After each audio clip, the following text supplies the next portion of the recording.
Primero Timoteo 3, 14 y 15. El verso 14 dice: esto te escribo, aunque tengo la esperanza de ir pronto a verte, para que si tardo, leámoslo todo, sepas cómo debes conducirte en la casa de Dios, que es la iglesia del Dios viviente, columna y baluarte de la verdad. Volvamos a leer el 15. Para que si tardo sepas cómo debes conducirte en la casa de Dios, que es la iglesia del Dios viviente, columna y baluarte de la verdad. Amén. Entonces Pablo le escribe a este joven Timoteo y le da algunas instrucciones, unos mecanismos para el desarrollo de su labor.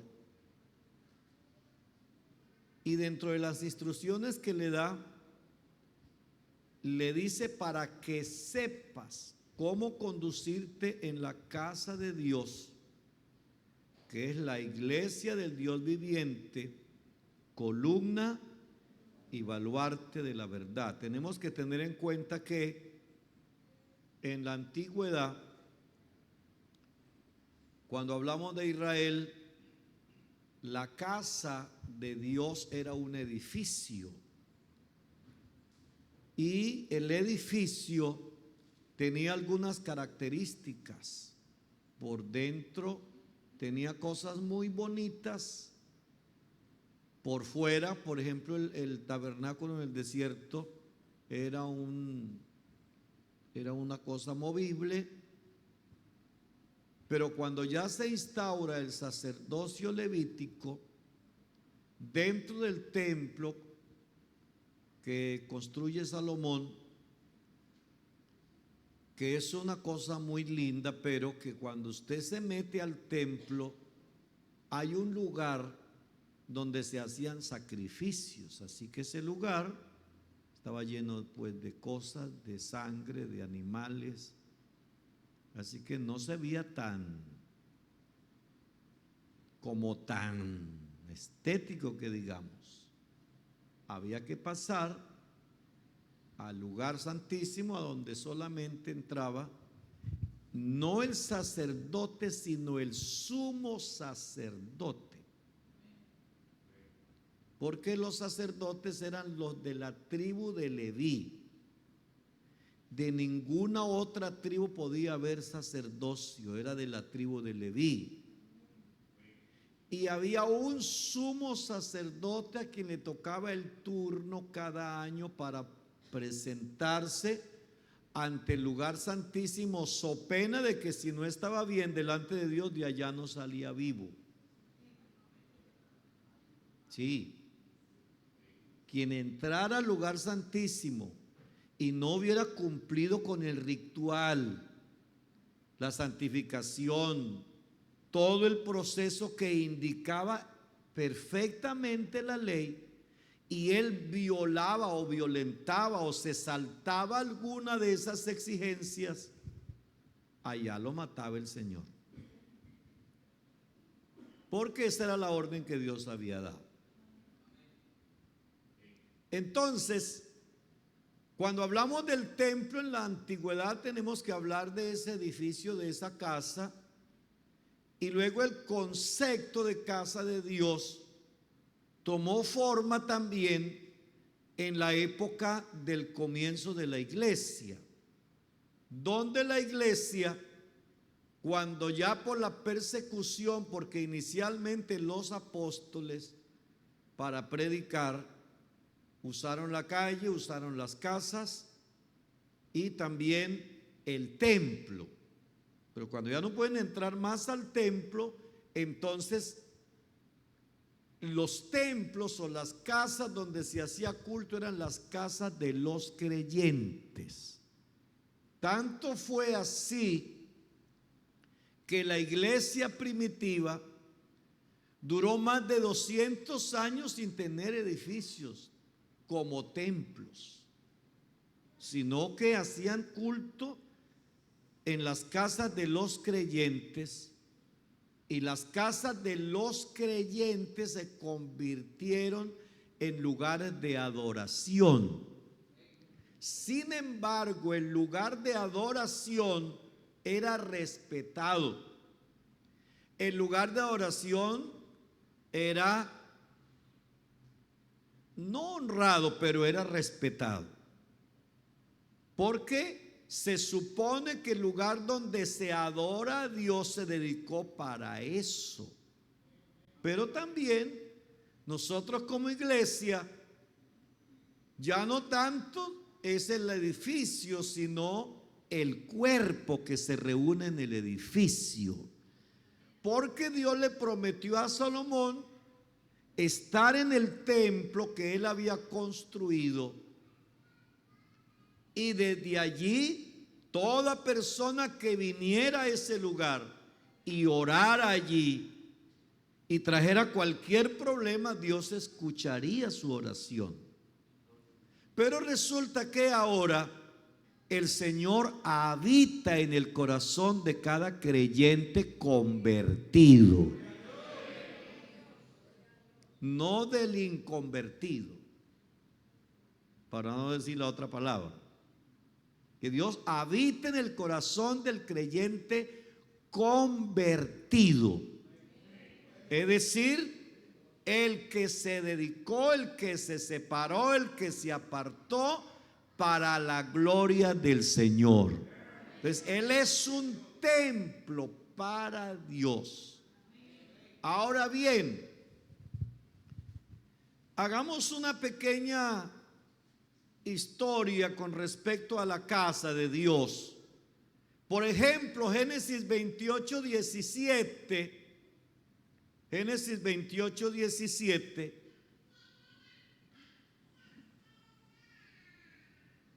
Jacob tiene un concepto o asume un concepto con respecto a la casa de Dios muy interesante. Génesis capítulo 28, verso 17, ahí lo tienen en la diapositiva, en la pantalla. Dice, y tuvo miedo y dijo, allí hay unos signos de admiración. Cuán terrible es este lugar. No es otra cosa que ¿qué? Que casa de Dios y puerta del cielo. Pero si usted lo lee en otras versiones, probablemente le va a cambiar la palabra cuán terrible es este lugar. Porque para nosotros, por lo menos para mí, la palabra terrible tiene una connotación de feo, de maluco. No sé para los dominicanos, que me parece que sí. Entonces la palabra terrible para Jacob no quiere decir que era feo. No. No. Sino un lugar de temor, no de miedo, sino un lugar de reverencia, de respeto. Porque allí, según Jacob dice, no es otra cosa que casa de Dios y puerta del cielo. Así que no está diciendo que es un lugar feo, que es un lugar ¿cómo sería la palabra para ponerla grande? Sobrenatural, extraordinario, inmenso, etcétera, etcétera. Pero para él, casa de Dios es un lugar donde habita la presencia de ese Dios. Porque hay que tener en cuenta que Salomón, cuando construye la casa que construye Salomón, David le entregó los planos. porque quien quiso construir la casa fue David. Pero el Señor no le permitió a David construir el templo porque era un hombre guerrero, había derramado mucha sangre. Entonces no le permitió, pero David le entregó los planos a Salomón y casi todo lo que se necesitaba para construir el templo. Pero cuando él termina la construcción y hace esa oración, Salomón como que se desinfla al entrar en la presencia de Dios, porque para él era una casa hermosa, linda, con cosas muy agradables, pero finalmente él dice: usted no habita en casas hechas de mano de hombres, porque usted llena los cielos y la tierra. Y comienza a ver más grande al Señor que la casa. Aunque inicialmente para él la casa era una maravilla, pero cuando entra en la presencia de Dios se da cuenta que la casa no es lo que él piensa, sino que quien va a habitar la casa es lo que hace que la casa sea una maravilla. Mira, hermano, yo estaba estos días aquí. Un día de estos estaba por aquí abajo echándole comida a la perrita ya en la noche. Había llegado de la calle y pasó un señor que lo veo que pasa todos los días. Un señor vive por aquí. Pasa y él pasa siempre con una gorrita. Y yo lo había visto anteriormente, pero no había puesto atención. Y él al mismo llega al portón, se quita la gorrita y hace venia para el salón y se persina y sigue. Bueno, eso es lo que él sabe hacer. Pero me llamó la atención es que hay gente en conversa que son más reverentes que nosotros los creyentes. Hay creyentes irreverentes. En pleno culto, aunque estén en la casa del Señor, la que se dedicó aquí, porque esta casa cuando la construyeron la dedicaron para el Señor. Cada cosa de esta casa fue dedicada para Él. El día que, si al caso la iglesia algún día se va de aquí, el día que la venda, se hará lo que tengan que hacer con ella otros, pero mientras la iglesia esté aquí, esto fue dedicado para el Señor. Y es para eso, aquí no se va a hacer otra cosa. Aquí no la vamos a prestar ni para un baile, ni para que venga un político aquí y la use para hacer campaña. No es para eso. Es para Jesucristo. Gloria al Señor. Pero rápidamente, porque el tiempo no alcanza ni para hacer la introducción, para los tiempos de los jueces, en el capítulo 20, versículo 26, también ellos tenían un concepto de lo que era la casa de Dios. Capítulo 20 de Jueces, versículo 26.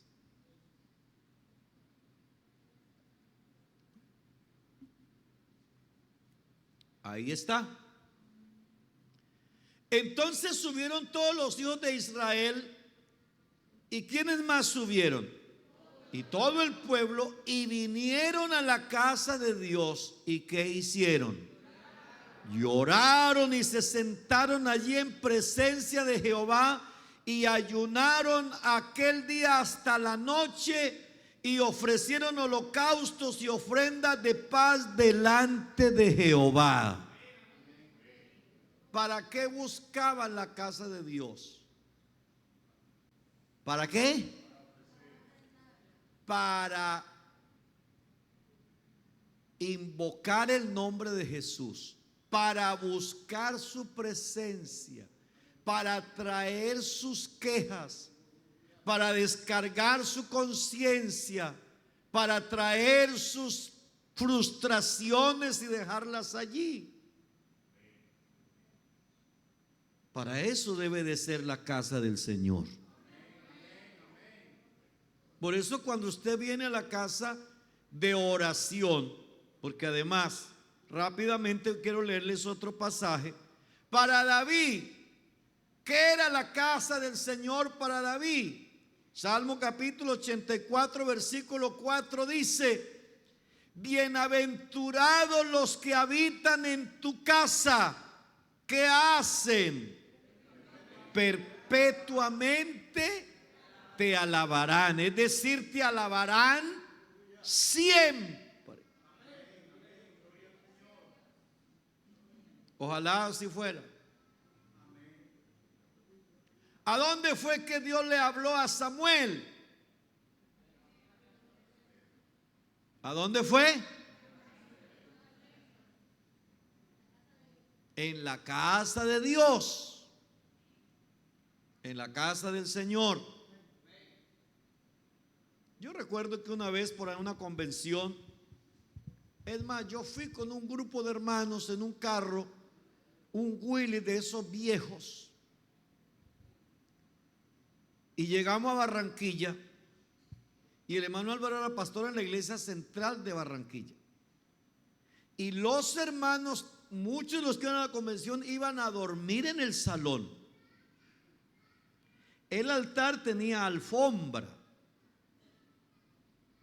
bien bonito, y nosotros llegamos y varios hermanos se fueron acomodando en el altar porque tenía el alfombradito y bien bonito. Y el hermano Álvaro apareció por ahí como a las 10 de la noche y dijo: todos los que están en el altar se bajan de ahí. ¿Y por qué? Ahí no. Bueno, en realidad el altar y el salón, a veces, yo no sé si ustedes vivieron esa época, pero yo la alcancé a vivir. Que la persona que no podía pasar al altar lo ponían a cantar de abajo. En realidad yo no sé cuál es la diferencia, porque es la casa de Dios.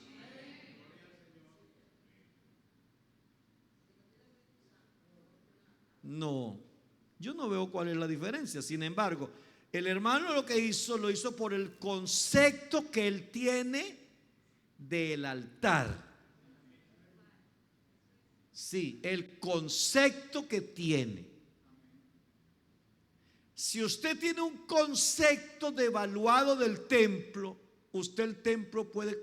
Y hermano, yo aquí peleo y a veces los hermanos se enojan conmigo porque yo no soy peleonero, hermano, pero me enojo cuando los niños están aquí brincando como corderitos. Ellos tienen que gastar las energías, pero que por lo menos aquí en el altar no. Porque él tiene que ir tomando un concepto de lo que es la casa de Dios. Si usted no le enseña que aquí no es un lugar de deporte, sino que es la casa de culto, ese niño no va a tener un concepto de que este lugar es un lugar donde se le ofrece culto a un Dios santísimo. Usted le tiene que enseñar eso. Gloria al Señor. Y el hermano Álvaro bajó a todos los que estaban montados ahí. Habían pastores y gente ahí, pero los bajó de ahí. Y nos contó una historia. Dice, resulta que yo nací en la costa, nací aquí en la playa, y yo estoy acostumbrado a ver personas en bikini en la playa todo el tiempo, así que para mí eso es normal y eso no afecta mi vida espiritual. Pero si alguien va del interior a la playa, hay poder en Jesús, porque Él tiene otro concepto moral. Pero nos contaba él que un día llegó un bus por allá de Armenia, por allá del Quindío, con un grupo de personas a la convención. Y llegaron y ya habían organizado y se quedaban en la iglesia central. Cuando se bajó ese grupo de hermanos y de hermanas, las hermanas iban con un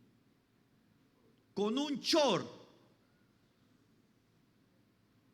Entonces él les dijo: súbanse al bus, súbanse al bus, súbanse al bus. Se subieron al bus y les dice: ustedes de donde vienen se visten así. Uy, no, hermano, no. Y entonces, ¿por qué aquí vienen? Porque vamos para la costa. No. Las hermanas de la costa no se visten así, aunque nacieron aquí, viven aquí, pero no se visten así. Eso, yo no estoy hablándole que ahora, si ustedes van a quedarse aquí en el salón así, y van a criticarlas. Así que lo que no quiero es que las critiquen. No estamos hablando de pecado, pero van a tener muchas críticas. Así que yo les recomiendo: vístanse como se visten allá y se quedan en el salón. Hermano, los conceptos que uno tiene no los puede cambiar la cultura. Uno tiene que tener conceptos definidos. Usted no puede cambiar de aquí a mañana, porque entonces, si a usted lo mandan por allá para un lugar donde todos son nudistas, entonces usted tendrá que hacer lo mismo. Sí. ¿Dónde quedaron sus conceptos de ética y de moral? Ahora, si usted tiene un concepto de la casa de Dios, de cualquier forma, la casa del Señor,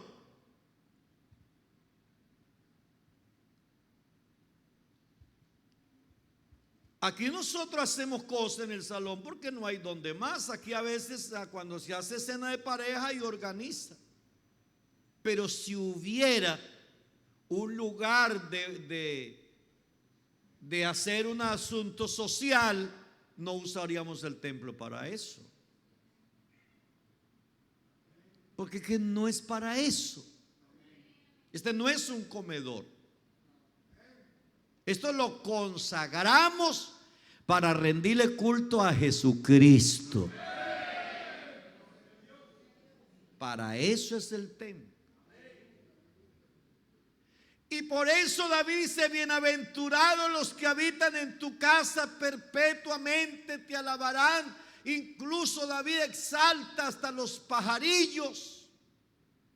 Aún la golondrina haya nido. ¿Dónde? Cerca de tus altares, oh Jehová de los ejércitos. Porque para ellos el templo tenía un gran valor.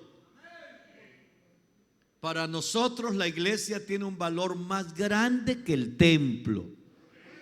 Pero eso no quiere decir que el templo lo convirtamos en cualquier cosa. Por eso el lugar de culto tratamos de que se vea agradable, que sea especial, que sea dedicado para eso. Bendito sea el nombre de Jesús. ¿Qué dijo el Señor? ¿Qué concepto tenía Jesús de la casa de Dios?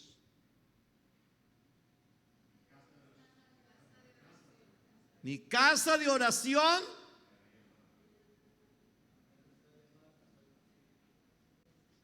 ¿Cómo es que dice? Vamos a leerlo. Vamos a leer. Marcos 11:17. Para que no inventemos lo que no dice.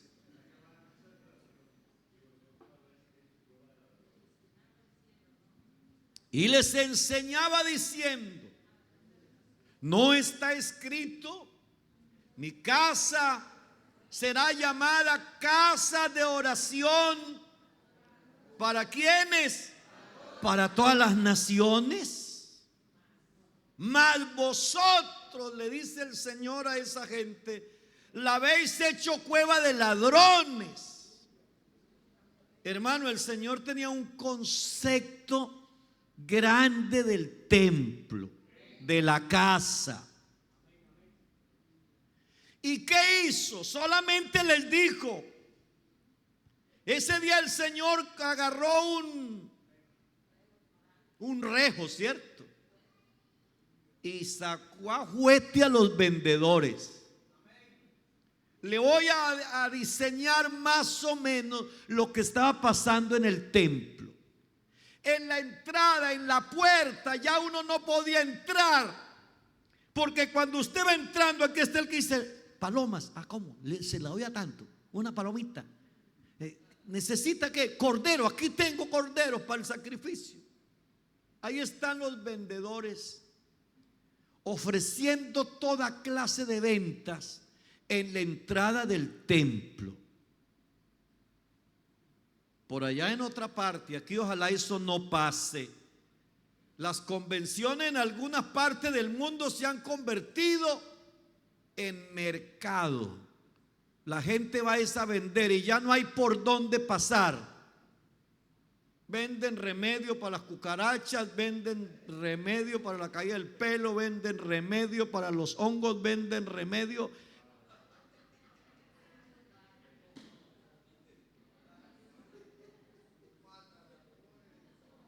Sí. Hermano, el lugar de culto se tiene que respetar. Alabanzas al Señor.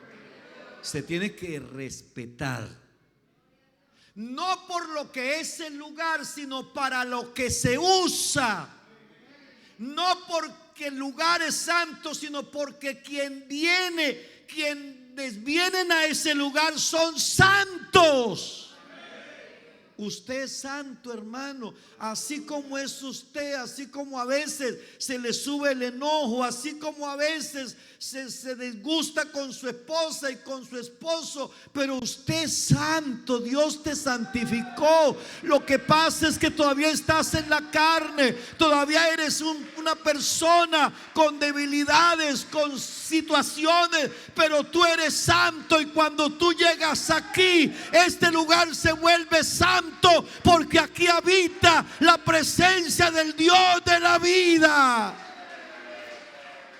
Alabado es el nombre de Jesús. A veces nuestros conceptos hay que reevaluarlos.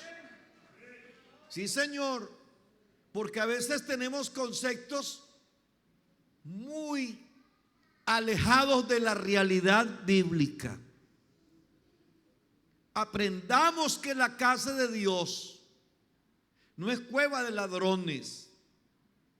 Aquí a este lugar, hermano, no venga a echar chismes.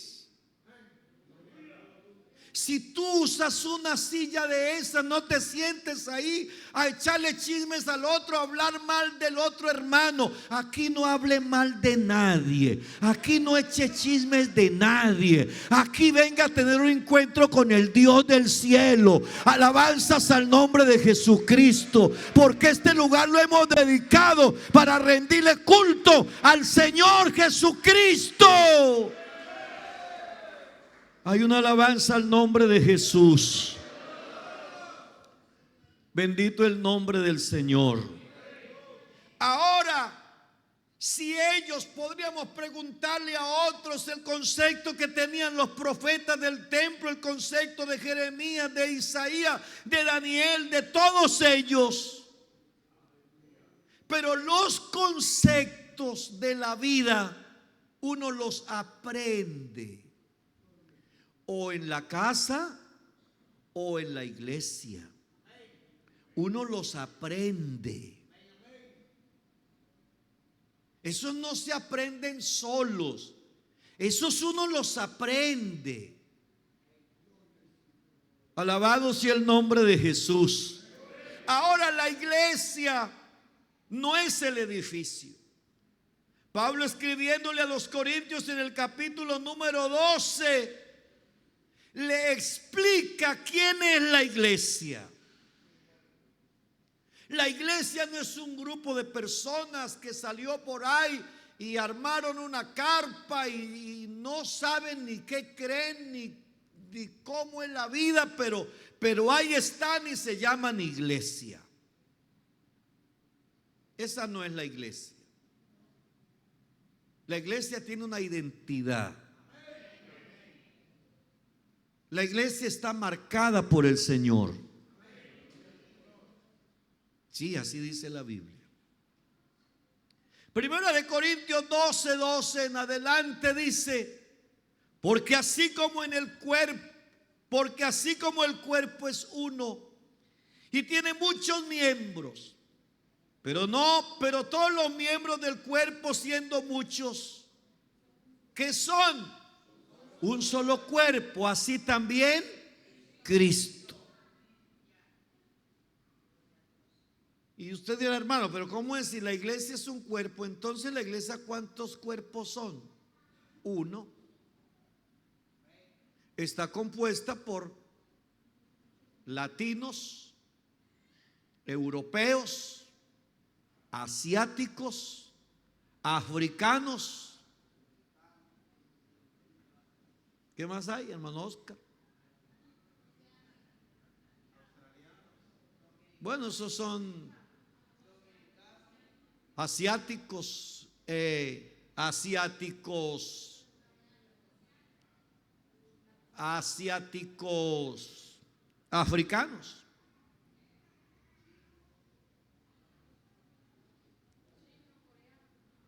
Asiáticos. Sí, pero más falta uno por allá, uno de los Oceanía, Océano Índico. Está compuesta por todo ese cúmulo de gente de todo el mundo. La iglesia es un cuerpo, pero el cuerpo no está esta mañana aquí está parte del cuerpo, pero es la iglesia del Señor. No son un cuerpo aquí y otro allá y otro allá. Somos un cuerpo. Ahora, ¿qué dice el verso 13? Vamos a leerlo bien. Cuando usted lee bien, entiende bien. ¿Cómo dice el 13? Porque por un solo espíritu fuimos todos, ¿qué? Bautizados ¿en qué? En un cuerpo. Sean judíos o griegos, sean esclavos o libres, a todos se nos dio a beber de un mismo espíritu. Además, el cuerpo no es un solo miembro, sino muchos. Y luego hace el apóstol una argumentación para hablar del cuerpo. Si dijera el pie, porque no soy mano, no soy del cuerpo, por eso no será del cuerpo. Y si dijera la oreja, porque no soy ojo, no soy del cuerpo, por eso no será del cuerpo. Y si todo el cuerpo fuese ojo, oiga, sería un cuerpo raro. No sería un cuerpo, sino sería un ojo gigante. Si todo el cuerpo fuese ojo, ¿dónde estaría el oído? Y si todo fuese oído, ¿dónde estaría el olfato? Imposible. Por eso aquí todos somos diferentes. Gloria al Señor. Pero eso no quiere decir que el hermano Pedro es de un cuerpo diferente al del que sales. No. Todos dos en diferentes épocas fueron bautizados en el nombre de Jesucristo, y todos dos en diferentes épocas fueron llenos del Espíritu Santo.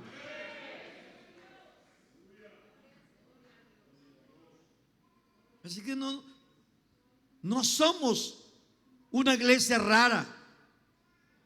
No, que es que mi nacionalidad, hermano, como predicaba el hermano anoche, cuando uno se convierte al Señor, se le pierde hasta la nacionalidad.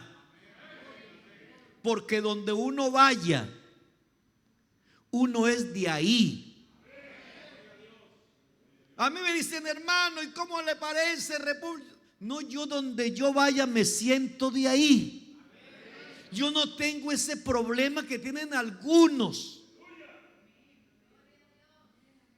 Es que mi tierra, ¿cuál tierra? Si la tierra delante de Dios es una bolita, es una pelotita.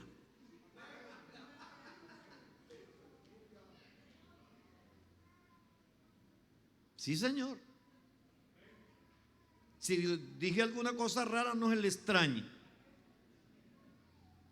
Pero si usted algún día va a Colombia y dice alguna de las que dice aquí, para los hermanos allá, eso es una grosería. Sí, Señor. Eso es un asunto de cultura.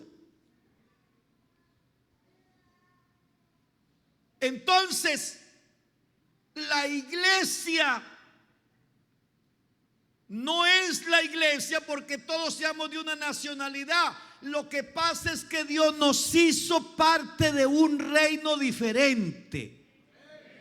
Es como si, escuchen este ejemplo, como si a algún gobierno se le ocurriera formar un país y de cada país del mundo sacara un grupo de personas para formar ese país nuevo. Eso fue lo que el Señor hizo.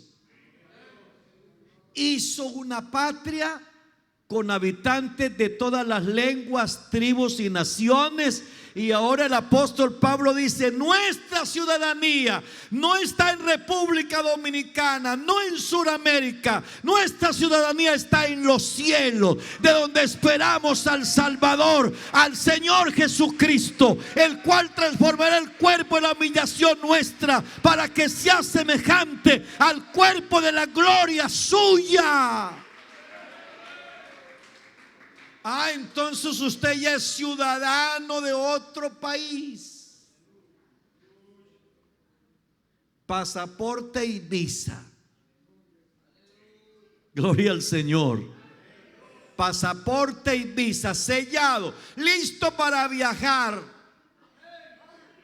Y estamos esperando que vengan a recogernos, porque el que nos metió a esa otra nacionalidad dijo que volvía a recogernos para llevarnos, y nos va a recoger un día. Alabanzas al Señor, porque Él cumple su bendita palabra. Pues ya no somos ciudadanos de aquí, ahora somos ciudadanos de allá. Alabe el nombre de Jesús esta mañana. Alabanzas al nombre de Jesucristo. Denle la gloria al Señor. Aleluya. Aquí habemos trigueñitos, aquí habemos morenitos, aquí habemos blanquitos. Por ahí hay varios blanquitos, como la esposa del hermano Marcos, como Lili. ¿Quién más veo por ahí así blanquito, blanquito? Hermana Brenda.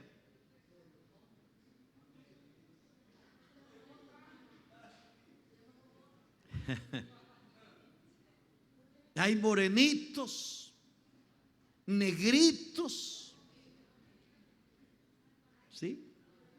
De todo. Y aquí en Dominicana conocemos los chinos, con los ojitos así. Pero también hay chinos en la iglesia. Allá en Guatemala yo conocí a una japonesa bautizada en el nombre de Jesús, esposa de un general del ejército, y una mujer muy entregada al servicio. Y me decía el hermano donde ella asistía: hermano, esa japonesa vive para Dios. Aquí no importa de dónde somos, de qué nacionalidad somos, no, hermano. Y me gustó lo que hicimos hace 8 días. Hay gente que cree que aquí están solos los caídos del zarzo. No, hermano, aquí hay gente intelectual, aquí hay gente con 3 y 4 títulos, pero no está caído del zarzo. Fue lavado por la sangre de Jesucristo. Alabanzas al nombre de Jesús. Pero cuando llegamos a la iglesia, los títulos se vuelven pequeños y el que se hace grande es Él. Oh, gloria al Señor. Alabado sea el nombre de Jesucristo. Alabanzas al nombre de Jesucristo. Bendito sea el nombre de Jesucristo, porque hoy somos, no por lo que hacemos, sino por lo que Él nos hizo ser. Por eso, hermano, aquí usted se envejece, le salen canas o se le cae el pelo, pero usted sigue siendo cristiano, amando al Señor. Hace unos días vino la hermana Mercedes Rodríguez aquí a darme un abrazo, porque recién vino de Estados Unidos, duró por allá muchos meses.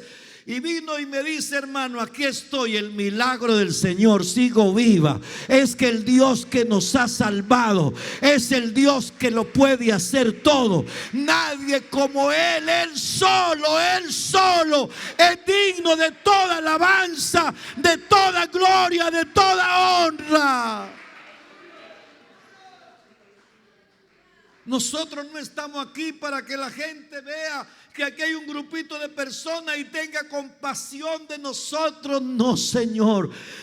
Más bien el mundo debe de saber que la gente que está aquí en este lugar es una gente que fue lavada con la sangre de Jesucristo, y que donde usted se meta, algo pasa con tu vida. Donde usted llega, algo sucede. ¿Usted sí sabía que usted es el que lleva la bendición de Dios a donde va? Sí. Ahí está Sebastián, mi hijo, y mi esposa está aquí en el culto. Muchas veces nosotros en Nicaragua y aquí también hemos llegado a lugares, a un restaurante, y está vacío. ¿No le ha pasado alguna vez? Y usted se sienta a comer y al ratico está lleno.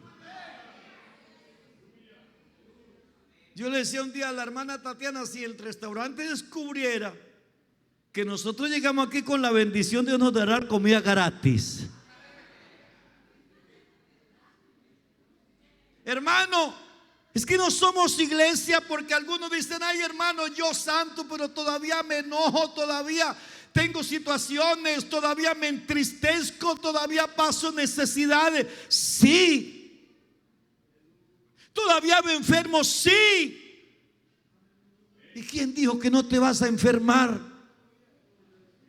Si vivimos en un mundo plagado de enfermedades y el aire está contaminado con tantas enfermedades, hasta lo que nos comemos hoy está lleno de químicos. Un pollo lo sacan a los 41 días, embutiéndole hormonas. Y lo ponen de 2 libras o 3 en 41 días. Pollo, lo que nos comíamos en casa. Mi mamá cuando mataba un pollo era un pollo de verdad. Y eso sabe muy rico, esos sancochos de gallina criolla, no sé cómo le dicen aquí. Nosotros le decimos criolla, en Nicaragua le dicen gallina india. Oiga, esos sancochos son deliciosos. Un día un hermano nos regaló hace poco una gallina india, una gallina criolla, y mi esposa hizo un sancocho. Y yo me repetí, hermano, qué sancocho más rico. Hermano, pero lo que comemos es químico, todo está lleno de cosas químicas, hermano. Pero aunque pase lo que pase, aunque comamos así, la Biblia mía dice que con la oración el alimento es santificado. Por eso debe darle gracias a Dios por lo que usted se come. No se acostumbre solo a cerrar los ojos, y cierra los ojos y los abre y agarra a comer, pero no sabe ni qué dijo. Por la oración y por la palabra es santificado. por la oración y por la palabra. Usted tiene que decir: en tu nombre y en tu palabra santifico esta comida. Y ahí sí es santificada y se la come, hermano. Gloria al Señor. Alabanzas al nombre de Jesús. Colosenses capítulo 1 verso 18 para terminar la introducción.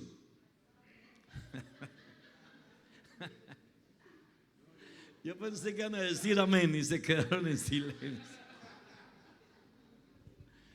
Versículo 18 dice: y Él es la cabeza del cuerpo, que es ¿qué? La iglesia. Esta iglesia tiene cabeza.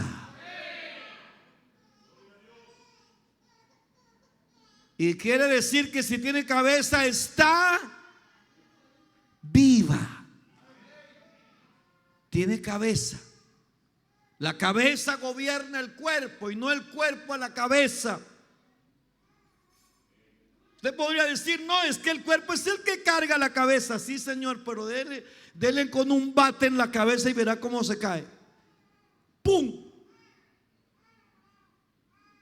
Pregúntenle a los que sufren de vértigo. El vértigo está en el oído.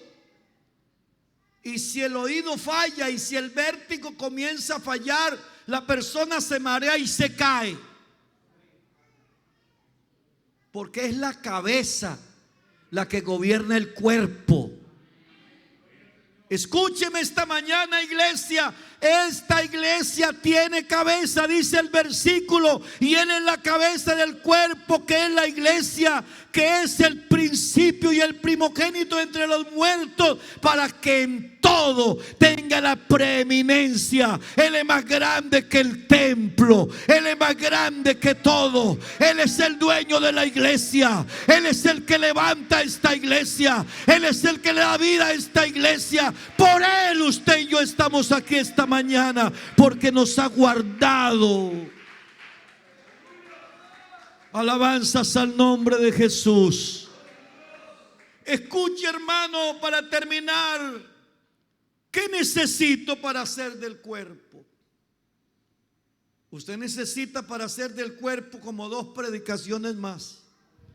Pero escúcheme, usted necesita para hacer del cuerpo arrepentirse, convertirse, bautizarse,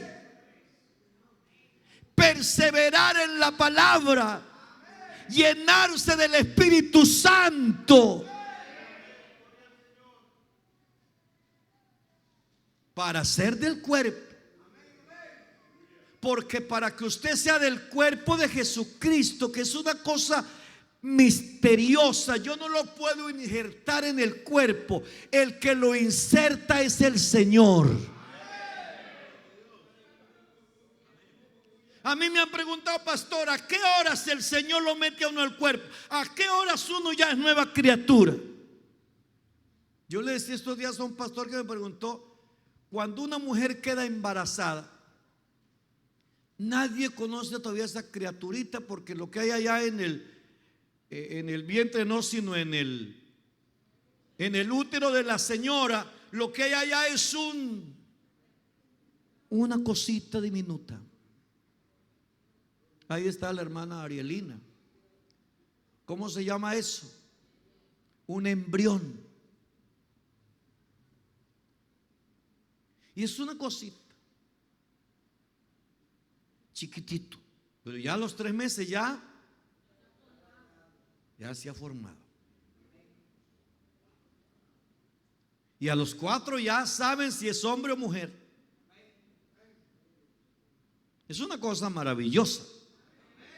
Pero usted no puede decir: no, tiene 4 meses, pero todavía no es mi hijo. ¿Cómo no? Ya está en su vientre. No ha nacido, pero ya está ahí. El día que el Señor te engendró, oíste la palabra convenció tu corazón, sentiste algo en tu vida, te entregaste a Jesucristo, ahí comenzó el proceso. ¿Cuándo termina? Hermano, eso no ha terminado. ¿Nacimos de nuevo? Sí. ¿Cuándo, hermano? Yo quiero saber en qué momento nació de nuevo. Cuando lo metimos al tanque, los bautismos, ahí nació de nuevo. No, ese es parte del proceso. Él sabe cómo fue, pero nacimos. Somos nuevas criaturas.